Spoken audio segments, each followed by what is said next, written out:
Aujourd'hui, on va voir comment améliorer tes conditions de vie. Que ce soit tes finances, tes relations amoureuses, tes possessions matérielles, tes relations sociales, véritablement tout ce qui est externe à toi peut être amélioré si tu appliques dès maintenant les actions dont je vais te parler dans quelques instants et qui sont liées au contrôle de tes émotions. Alors je suis pas un vendeur de rêve, je suis pas là pour te dire que tu vas avoir forcément une villa avec vue sur la mer et que ce sera dans une date, à une date précise dans l'avenir. Je suis pas là pour ça.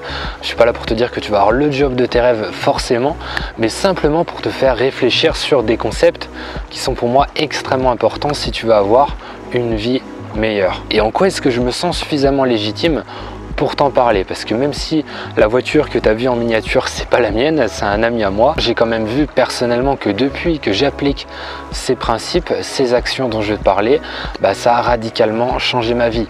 Au niveau financier, ça vient petit à petit, ça progresse de mois en mois, donc je gagne en liberté financière, en liberté aussi géographique, étant donné que je travaille sur internet. J'ai grandement amélioré mes relations sociales, donc il n'y a vraiment que du positif. Cette action principale, c'est quoi?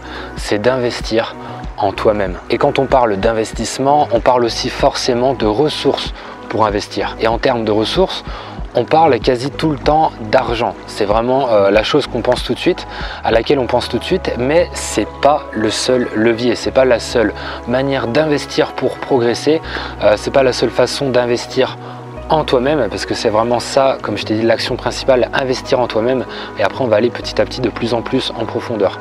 L'argent, c'est pas la seule façon, la seule manière d'investir en toi-même afin d'améliorer tes conditions de vie. En fait, pour moi, il y a deux ressources principales avec lesquelles tu peux investir et qui seront toujours disponibles, quasi toujours disponibles, enfin du moins pour l'une c'est toujours disponible, pour l'autre ça dépend un petit peu, mais la plupart du temps, faut arrêter de se plaindre, ça va être le temps et l'argent. Le temps, c'est toujours disponible, peu importe quoi qui se passe, tu auras toujours du temps, tu auras toujours la ressource du temps, je vais t'en parler. Et ensuite, l'argent. L'argent, c'est pareil, pour moi, c'est quelque chose qui est plus ou moins toujours disponible, à part bien évidemment dans des cas assez particuliers, bien sûr si tu es à la rue, mais tu auras toujours un minimum d'argent à investir et du coup des choix à faire, parce que c'est ça qui est important. C'est pas vraiment la quantité d'argent que tu as à disposition, c'est plutôt les choix que tu vas faire. Est-ce que tu vas utiliser cet argent de façon intelligente? Concernant la deuxième ressource, le temps qui passe, ça c'est universel, tout le monde a du temps de disponible, que tu sois riche ou pauvre, que tu sois un homme ou une femme, peu importe, c'est quelque chose d'universel. Alors l'argent, on peut aussi placer l'énergie ici un petit peu, donc l'énergie, ce que tu vas faire dans ta journée, l'énergie qui est disponible dès le matin, mais je préfère parler d'argent, c'est un peu plus parlant pour la plupart des gens, parce que quand tu fais quelque chose, tu vas créer de la richesse, tu vas créer de l'argent. Quand tu consacres de l'énergie dans quelque chose, tu vas créer de la richesse. Donc je préfère parler d'argent, mais on peut aussi parler d'énergie et de temps. On va garder donc l'argent, comme je t'ai dit. L'argent et le temps, ces deux leviers sur lesquels tu peux jouer sont étroitement liés si tu veux améliorer tes conditions de vie. Et je dirais même qu'il y a aussi en arrière-plan les émotions. Le travail, le contrôle de tes émotions va être aussi quelque chose de déterminant si tu veux améliorer tes conditions de vie. Pourquoi est-ce que je te parle de ce lien entre l'argent, le temps et les émotions? On va y aller progressivement, tu vas voir, tu vas comprendre dans quelques instants. Déjà, avant tout, si tu veux améliorer tes conditions de vie, tu dois comprendre à quel point c'est important de t'écarter le plus possible du bonheur à court terme et viser le plus possible le bonheur à long terme. Le bonheur à court terme, c'est tout ce qui va t'apporter de la satisfaction sur l'instant, mais qui ne va pas te faire évoluer à long terme, voire qui va te faire régresser. Par exemple, les réseaux sociaux, la junk food, Netflix, l'alcool, le tabac, les drogues, les jeux vidéo et je dirais même la masturbation. Je vais t'en parler rapidement, ce sera plutôt le sujet, je pense, d'une prochaine vidéo. En fait, c'est très simple, quand tu t'apprêtes à faire ce dont je viens de te parler juste avant, c'est pose-toi cette question, réfléchis à ça 2 minutes, c'est demande-toi juste ça. Pourquoi est-ce que je fais ça? Réfléchis sincèrement. Pourquoi est-ce que je bois une bière tous les soirs? Pourquoi est-ce que je passe mes soirées sur Instagram? Pourquoi est-ce que je regarde 5 épisodes d'une série sur Netflix chaque jour en mangeant des chips? La réponse est très simple, c'est pour le bonheur que ça procure. Bien évidemment, c'est logique, ça fait du bien de boire une bière, c'est sûr, ça fait du bien de manger des chips. Ça, je vais pas dire le contraire. Mais il se trouve que c'est très souvent non pas pour avoir du bonheur, mais plus profondément pour cacher le malheur. Est-ce que tu vois bien la nuance? Avoir du bonheur d'un côté et cacher le malheur, cacher une frustration de l'autre côté. Quand tu ressens une émotion négative, une forme de vide, tu vas naturellement chercher à combler cette forme de vide. Et si tu cèdes à une de ces sources de distraction, tu envoies un message à ton corps. Ce message, c'est solitude est égal alcool ou bien ennui est égal Netflix. Ce qu'il faut comprendre déjà, c'est que ça va calmer tes émotions, mais de façon momentanée, sur le court terme. Parce que quand tu rentres chez toi pour foncer sur Netflix dans le canapé en craquant ton paquet de chips, forcément, je sais pas, s'il y a quelque chose qui va pas dans ta vie, ça va revenir juste après. Mais au-delà de ça, la deuxième chose aussi à savoir, qui est évidente également, c'est que ça va pas te faire progresser sur le long terme, voire ça va te faire régresser vis-à-vis de tes objectifs, vis-à-vis de l'amélioration de tes conditions de vie. Ça va strictement rien t'apporter de positif sur le long terme. Les chips vont affaiblir ton système immunitaire, te rendre fatigué, te faire grossir, et Netflix va diminuer ta concentration, te fatiguer également et potentiellement te rendre malade et te faire grossir si ça remplace par exemple une séance de sport. Alors bien sûr, de temps en temps, c'est important de se faire plaisir. Ça, je vais pas te dire le contraire, moi j'adore ça, j'adore manger voilà, de temps en temps des chips, des frites et tout, là-dessus il n'y a pas de souci. Mais le truc, c'est simplement quel ratio est-ce que tu vas mettre au niveau de tes efforts et du plaisir. Parce qu'il y a beaucoup de personnes, il y a vraiment énormément de gens qui utilisent le prétexte de se dire ouais, j'ai eu une journée éprouvante, c'était difficile au travail, donc j'ai bien mérité ma bière, j'ai bien mérité mon épisode sur Netflix. Ok, c'est ton droit, ça c'est clair. Mais en attendant, l'horloge tourne, le temps passe, la ressource de temps que tu as qui ne peut pas revenir en arrière diminue petit à petit. L'argent que tu mets dans une bière, dans une pizza, ça éventuellement tu peux le récupérer. L'argent, c'est quelque chose qui se recrée par la suite. Par contre, le temps que tu mets, que tu investis dans quelque chose qui n'est pas productif, tu ne pourras jamais le récupérer. Et ça, c'est quelque chose que j'ai réalisé profondément il n'y a pas longtemps, parce qu'on le sait tous, hein, bien sûr, mais simplement on s'en rend pas forcément compte. Et quand je me suis rendu compte vraiment réellement de ça, ça a totalement changé ma vie. Je t'en parle rapidement, mais la masturbation, c'est pareil, c'est quelque chose qui ne sert fondamentalement pas à grand chose. Bien évidemment, si tu es seul, si tu es célibataire, c'est sûr que c'est un peu frustrant, ça je peux le comprendre, mais juste le faire tous les jours, ça sert à rien. C'est de l'énergie que tu pourrais utiliser autrement, parce que la masturbation, l'énergie sexuelle, ça peut être quelque chose que tu peux transmuter, c'est ce qu'on appelle la transmutation sexuelle, et tu peux utiliser cette énergie pour des choses beaucoup plus productives, pour tes projets, pour améliorer ta concentration, ta productivité, ta créativité. Tout ça, c'est quelque chose que tu peux mettre en place, que tu peux améliorer si tu gardes l'énergie sexuelle, si tu ne l'utilises pas de façon totalement inutile. Ok, maintenant on va voir l'investissement à long terme. Qu'est-ce que tu vas pouvoir mettre en place, les actions à appliquer à partir de maintenant. C'est toutes les actions qui n'apportent pas de plaisir éphémère, mais qui vont énormément te permettre d'augmenter ta valeur sur le marché, d'améliorer ton aura, de devenir quelqu'un qu'on a envie d'aborder, à qui on a envie de parler, en qui on est prêt à faire confiance, en qui on veut investir. Ça peut être par exemple en consacrant du temps dans ta journée pour lire. La lecture est extrêmement puissante si tu veux t'améliorer dans un nombre incalculable de domaines, que ce soit tes connaissances, mais aussi ton vocabulaire, ta culture générale, ta mémoire, ton ouverture d'esprit, etc., etc. Tu peux aussi bien sûr investir en toi-même, en développant un physique attirant, en prenant soin de ton corps. Et là d'ailleurs, j'en place une rapidement parce que je sais qu'il y a pas mal de personnes spirituelles qui me suivent sur YouTube, qui sont orientées spiritualité. Les amis, le travail sur la conscience, le travail sur le non-visible, sur l'énergie, c'est quelque chose de très important. Ça, c'est pareil, je ne vais pas dire le contraire. Mais simplement, ne négligez pas votre corps physique. C'est aussi quelque chose d'important. Vous n'êtes pas fait que d'énergie, vous êtes fait aussi de matière.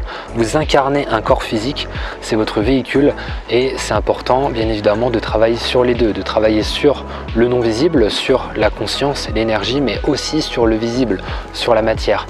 Parce que c'est important, voilà, d'avoir un équilibre vis-à-vis de ça.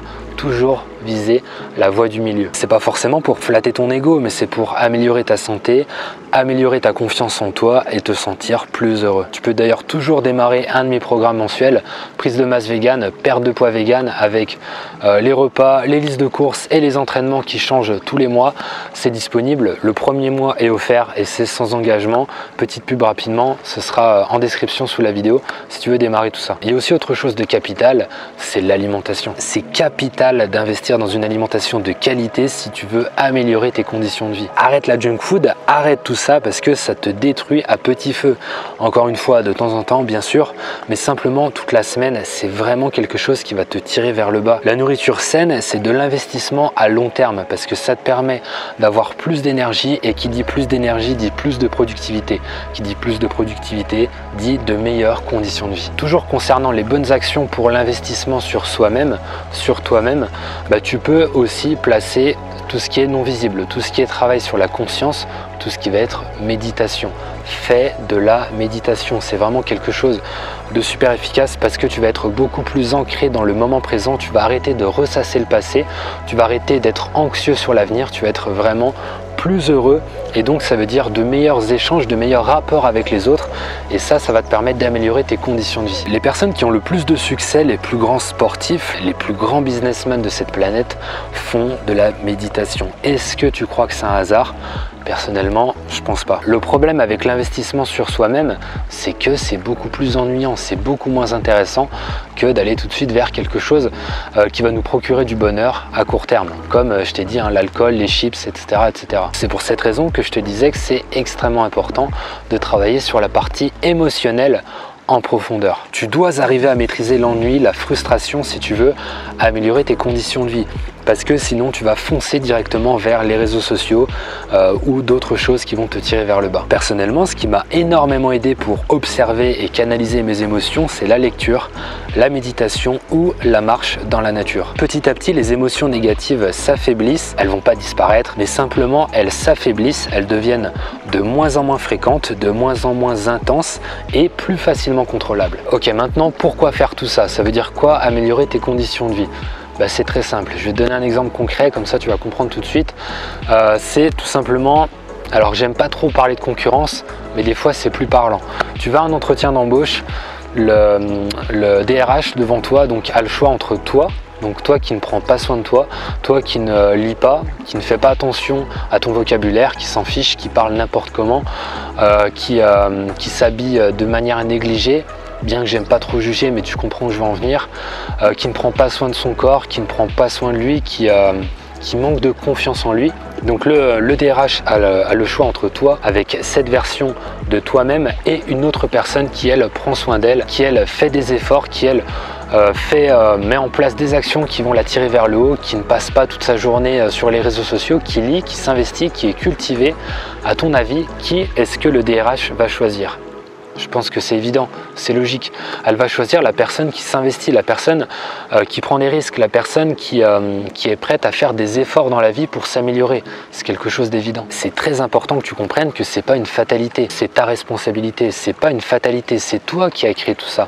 Arrête de croire que c'est de la faute des autres, arrête de croire que c'est de la faute de la société. Tu es responsable de tes conditions de vie à 80-90%. C'est exactement la même chose si tu dragues un mec ou une nana et que tu ne prends pas soin de toi, tu ne prends pas soin de ton corps, que tu n'es pas souriant, que tu n'es pas ouvert d'esprit, que tu es fermé à beaucoup de choses, forcément la personne en face de toi, elle va se dire: cette personne, elle m'inspire pas en fait, elle me donne pas confiance, elle n'arrive pas à prendre soin d'elle, elle n'arrive pas à être heureuse avec elle-même. Comment est-ce qu'elle va pouvoir prendre soin de moi? Comment est-ce qu'elle va pouvoir me procurer du bonheur? C'est pas plus compliqué que ça. Si tu n'arrives pas à être heureux, à être bien dans ton corps, tu ne vas pas pouvoir donner du bonheur aux autres et leur donner envie de passer du temps avec toi. C'est pas plus compliqué. Donc en clair, ce que tu as à faire si tu veux améliorer tes conditions de vie, c'est investir ton temps et ton argent, les deux ressources capitales, en toi-même. Plutôt que d'investir 20 € dans 2 burgers qui vont te faire du bien à court terme, c'est investir 20 € dans un livre qui va t'apporter des connaissances augmenter ta valeur et te permettre de te rendre beaucoup plus heureux à moyen et long terme. Plutôt que d'investir 1 heure dans un épisode de Netflix, c'est investir 1 heure dans de la méditation, dans une séance de sport, dans quelque chose qui va créer un stress positif, quelque chose qui va te tirer vers le haut et non te procurer de la joie à court terme. Et comment faire ça? Ce qui va structurer le tout, je t'en ai parlé, c'est la gestion de tes émotions pour vraiment limiter la frustration le plus possible en faisant par exemple de la méditation, de la lecture ou de la marche, pourquoi pas, passer du temps dans la nature. Et si tu veux apprendre à gérer tes émotions, tu peux télécharger dès maintenant ton guide gratuit Objectif Zen et Heureux avec l'inscription à ma newsletter qui va te permettre de travailler sur ton mental, sur ton stress, sur tes émotions. Pour télécharger dès maintenant ton guide gratuit et être inscrit à ma newsletter, tu as simplement à cliquer sur la vignette qui va apparaître à l'écran ou sur le premier lien en description sous cette vidéo.